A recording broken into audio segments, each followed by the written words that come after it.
I think it's probably the best idea that I've ever had. What we do when people buy, we actually ask them a question on the thank you page. And the question is, hey everyone, welcome back. I'm Scott Branley and I'm here with my host, DJ Sprague, and our special guest, Matthew Stafford. Matthew, welcome to the show. Thanks for having me. And we're really excited to have Matthew. He's one of the smartest guys in e-commerce I've ever met, probably in the world. His track record is amazing. And I'll give you a little bit of information about Matthew and why we're so excited to have him on today's episode. Over the past 3 decades, Matthew has been entrepreneurial and successfully building several businesses across various industries, including concrete, brick and mortar locations, POD, and software-based ventures. Matthew's the CEO and managing partner of Build, Grow, Scale, also known as BGS, and an equity owner of several in-house e-commerce brands, which of course you've created and run and optimize. So you're hands-on. With his deep knowledge and expertise, he's able to mentor thousands of store owners through paid e-commerce groups and live events. His experience has also allowed him to help hundreds of e-commerce brands scale past the $1 million mark, with many hitting the 10 million plus mark. He's also been speaking on stages and e-commerce revenue optimization for the past 7 years. And before COVID-19, BGS hosted the largest yearly e-commerce focused event in North America, known as BGS Live. So Matthew brings extensive experience and knowledge to the space, both as a hands-on operator, a coach, a consultant, a revenue optimizer, and beyond. So again, we're really excited to have him on today's show to talk about some of his secret strategies and processes to grow e-commerce net profits. Well, that's what matters is the net profit. Who cares about the top line if you're not making anything from it? That's right.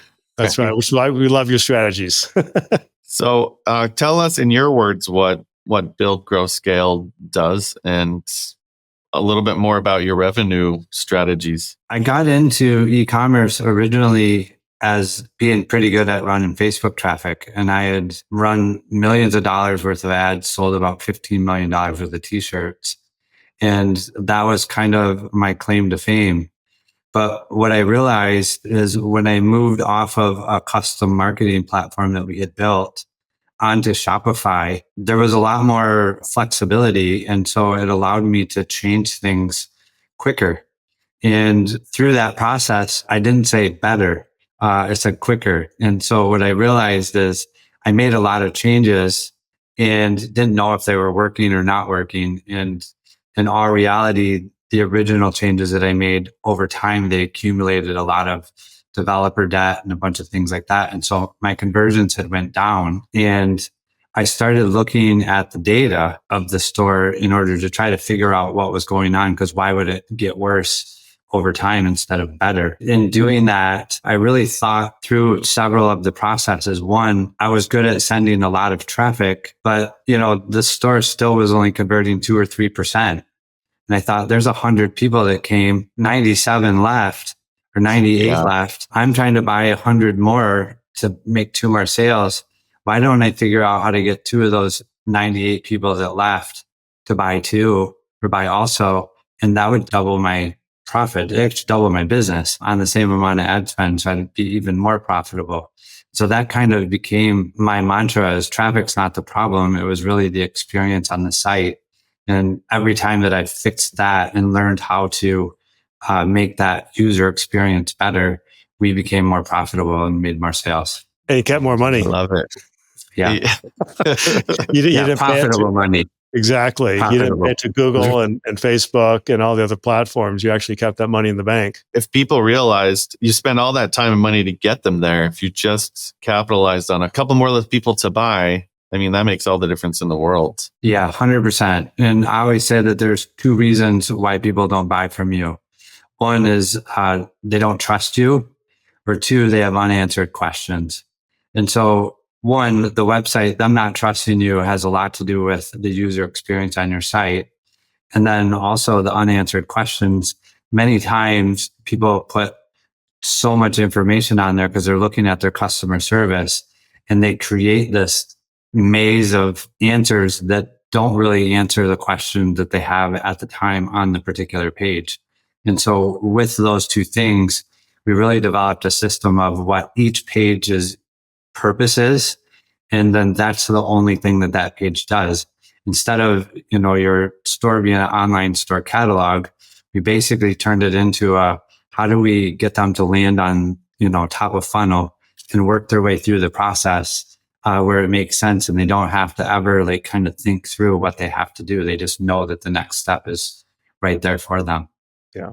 You took a funnel approach. I know you've studied a lot of funnels and Russell Brunson and his strategies and approaches, which is another great thing about your methodology, is you don't look at websites from a storefront perspective. You look at it from a conversion perspective and a funnel perspective, and different ways to optimize revenue, not just sell one product one time, but upsells, downsells, cross-sells, resells, looking at LTV, looking at selling and pushing and promoting those products that create the greatest profit margin, gross profit margin, not just unit sales. And I believe we're in business to make money. If you're not making money, why do it? Most of us, we want to make money. And so we might as well maximize what we can generate from the store. And that doesn't mean manipulate or take advantage of the client. It means get them exactly what they're looking for that answers their question. And there's lots of ways to do that. Yeah. Exactly. Yeah, it's not manipulating. It's simply getting people to the product and the answer to the question, the solution that they're looking for. I mean, they came there for a reason. They didn't go to your website, most likely because they're bored. They went there because they had a problem, and they're looking to your product and or service to provide the best solution. And we've said this many times, by the way, that there are two reasons people don't buy. A, they don't trust the website or the product, or they can't find the answer to the question. And if they can't find the answer to the question, then there's ambiguity, and nobody buys when they're ambiguous about the answer or the solution or the product. People want clarity. Yeah, they don't want to make a mistake. Exactly. Nobody wants to make a mistake, waste their time and money, and deal with returns, and maybe not getting all their money back, and having to repackage and run down to UPS or whatever the case may be. It's a waste of time, energy, and resources. People want the right product the first time. And so clarity is critical. I know you talk a lot about that. Clarity trumps persuasion. Too many times we see people trying to be fancy and persuasive when really we just say it needs to be Homer Simpson simple. Mm-hmm. Like if Homer Simpson can't understand it or would have a question, then your site's not clear enough. And you would be shocked at how many times the store owner looks at it and says, oh, this is very clear, because they know exactly what they mean. But then I start asking them questions and they're like, oh man, never thought of that. Because most store owners look at their store as, how do I make more sales? And so they look at it as a sales equation instead of coming to their site, looking at it as the consumer, how do I find what I'm looking for? And there's that little paradigm shift makes a huge difference in how well the site sells. When you come there as a consumer and try to figure out how to find what you're looking for or get the answers to your questions, it's totally different than being the store owner going, oh, I'm going to show them all these options and maybe they'll buy one. Right, which creates more confusion, analysis paralysis, right? Get them off that category or collection page with 37 different options. They have the paradox of choice then. They go, oh, I like this one. Oh, I like this one. I'll just come back later when I have more time. And then what ends up happening is they don't buy. That's right. They forgot where they even were. And so don't show them 47 pairs of shoes. Show them 3 to 5 that are in the category that makes sense, and get them to a product that they can actually buy versus, like, say, I don't have an hour to go through all these options. I'm done. I'm out. Yeah. And I mean, if you know that 80% of your traffic now is on mobile, so they have to scroll to look at every 2 items, or you're too wide, you got to scroll a long ways. Mm-hmm. And so what happens is the top ones end up becoming a self-fulfilling prophecy. People shop between those top ones and then they get bored and they leave. What we found is the 2 highest converting sections on any site that we've ever optimized is your search traffic and your filters.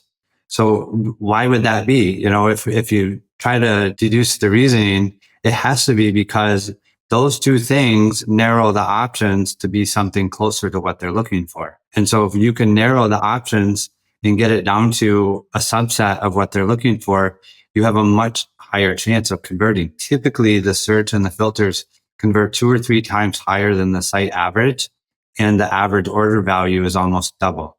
So we always try to get people to use search or filters. Like that's our main purpose on those first 2 pages, is for them to use that, because we have several sites. I think the highest search that we've ever got is around 7 or 8% of the visitors would search that month. And from that 7% of search, we did more than 31% of the revenue of the site. That's amazing. Well, if you think about Google's homepage, you have search and then you have filters, news, images, videos, right? Yeah. Forums, etc. So those are just filters. But Exactly. the only thing you can really do initially is search. Here's what I'm looking for. I'm looking for women's running shoes, size 9, right? Yeah. We believe the homepage should have your unique value proposition. So what makes you unique compared to all your competitors? And that being well thought out makes a huge difference, because you have 2 or 3 seconds to capture their attention. When they land on your homepage, it's got 2 purposes. Did I land on what I'm looking for? And then easy navigation to what I'm trying to find. Those 2 things. You don't try to sell on the homepage. You start showing rows of products and pricing and all this other stuff, and say you have a $100 average order value. Well, do they have enough information on the homepage to make a $100 decision? Probably not. So what you're doing is you're getting people to bounce right off the bat, because you're trying to use your homepage to sell, rather than, yes, we're trustworthy. We sell what you were looking for, and now we're going to give you super easy navigation to what you're looking for. You do that and you get them off your homepage quickly, your conversions go up every single time. Our methodology is similar. We say, do I trust this company? Do I trust this product? Do I trust this transaction? So, 100%. and then that's as they drill down closer to the sale, right? Yeah. Well, I've got another pressing question. So you have this quote on your website, and it says, the fastest path to the money and profit is to unblock the areas in your business, front end and back end, that stop browsers from buying and customers from coming back. So the big question is, tell us more about this unblocking revenue strategy that you've built into your BGS process and methodology. Yeah, it's amazing to me how many sites I've looked at over the years that are doing millions of dollars in revenue. And it's basically because they own their traffic, not because their sites are set up very well. And we can go in there and make very small tweaks, and all of a sudden, huge windfalls of extra capital. And so the reason why we always, most people, when they hire us, they want us to fix their homepage and kind of work through the process. We always go backwards. So we start at the checkout, and then the cart, then the product page. Because if we fix your checkout and get that highly optimized, you start making money immediately. If you can take your average conversion from 2 to 2.5 on the checkout, you're generating more bottom line profit than if we're doing all this other work. Because if I optimize your homepage, well, then they still have to be able to use the filters properly in the category page. And then they got to be able to check that, go to a product page, and the product page has to be done well enough that they will add it to cart. All of that has to happen. If we fix the checkout first, you're making more money immediately from the people that are already there. And then each step as we go back turns into more income. I'll give you one of our favorite optimizations that, we tell everybody it's never not worked ever. It's the principle from Robert Cialdini's book. People don't mind giving you information if you tell them why. And he gives an example of someone wanting to cut in line and says, hey, can I cut in line? And 80% of the people said no. Well, then they added one sentence to it. Can I cut in line because my kids are going to be late for school? Now 80% of the people let him do it. Nothing changed other than he just gave a reason. And so we use that same principle on the checkout. Every site we've ever went to says email. Well, what do you need the email for? We know we use it to send the order confirmation, which is the number one most email of any email that you ever send. It has an 85% open rate. So we say email required for order confirmation. Well, if 85% of the people are going to open that, they're not going to give you their spam email. So when we did that, it reduced the form field errors. It increased our abandoned recovery rate because now we're marketing to their good email, not their spam. And then we did the exact same thing down on the phone. We put required for shipping notifications. Well, who doesn't want to know when their product ships? So now we get their best email, their phone number, and our recovery goes up. We have a much warmer marketing list because it's their ideal email list. We've seen as much as a 17% increase by adding those two lines on several stores. It's phenomenal. Super simple tweaks. Yeah, such a simple thing. Yep. A lot of the things are simple though, right? Like they're just little things, little tweaks, and they make so much sense, but a lot of people miss it. So what are your thoughts of the homepage pop-up, spin the wheel of fortune to get your discount or whatever versus your strategy on the gift card? I'm sure you've seen those. Yeah, we're trying to create one that would allow them to send them a digital gift card right now. I think that it will work way better than a discount, and I'm really excited to build that out. I believe that those pop-ups should be on exit, not interruption, for several reasons. One, when I'm there for 3 seconds and all of a sudden you go, hey, I'm going to give you 20% off because you're the first time buyer or, first time buyer. Well, now if I'm not a first time buyer, you don't know that. And that just came up and I'm like, hey, I'm a regular customer. Why are you going to treat the person who never bought from you better than you're going to treat me? Like, to me, that's a turnoff. It's like, okay, what do I have to do? I have to game the system. So I'll give you a different email so that I get the 20% off again. Now you're sending me marketing to 2 different emails. I'm going to end up unsubscribing. To me, it's a backwards way of trying to manipulate the person to buy instead of actually caring about them enough to tell them why and have a site that works well enough that does that. The only reason why I would want that pop-up to come up is if they're leaving and we give it to them as an exit intent. Hey, before you go. Otherwise, I consider that we're interrupting the buying process or the shopping process. I love that philosophy because these interruptions, these pop-ups that happen before I've even figured out, am I on the right site? Do I trust this site? Do I trust this product? Yep. Do they have what I'm looking for? Also, I'm getting all these pop-ups for subscribe to the newsletter, get your 10% off or 20% off or whatever the case may be. It's like, I don't even know if I'm in the right site yet. Like, let me figure out. So all you're doing is closing them and being annoyed. Yeah. Exactly. And then they hide the exit button, right? Yeah.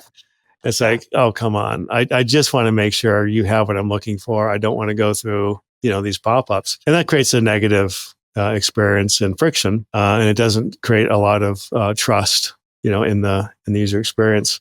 So I love that. Do it on exit, give a gift card. So it's a gift versus a universal discount.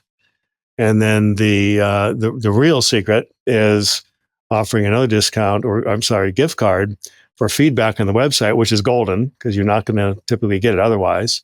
And then creating that LTV and that repeat purchase and before they've even received the first purchase. That's really... Yeah, I'll give you one more before we go here. I think it's probably the best idea that I've ever had. And I'll give it to your audience because I know that they're all store owners. What we do when people buy, we actually ask them a question on the thank you page. And the question is, what was the one thing that almost made you not buy? And when you ask that question, they will tell you what they didn't understand on the website, what was unclear, what they couldn't find, all of the different things. And because they did just buy from you, they've got their dopamine rush. They do want to help you because they've given you money. And so by asking them that question, they will actually tell you what is not clear and what is not easy to use on the website. And we've taken that and went back through. And I would tell you that that's probably accounted for 3 or 4 of our biggest wins too. So between the post-purchase survey of a first-time buyer that's ever hit your site, and then the buyers telling you what was the one thing that almost made them not buy? If you do those two things, I'll guarantee you that you'll probably add 30 to 50% to your revenue on your site doing nothing else. Yeah, that's That's golden. awesome. Because those insights can compound over time. If you can increase that conversion rate over time, it's going to have a compound effect on your revenue. Because now every customer... Yeah, and it's a lot more profitable because those people, you've already paid for them to come to the site. They just didn't buy. Now they're buying. So you're actually lowering your break even, or you're adding money to the bottom line at that point. Yep. Reducing your CAC, increasing your LTV. Well, we usually at this point in the podcast ask what your $1 million idea is, but you already gave it to us, I think.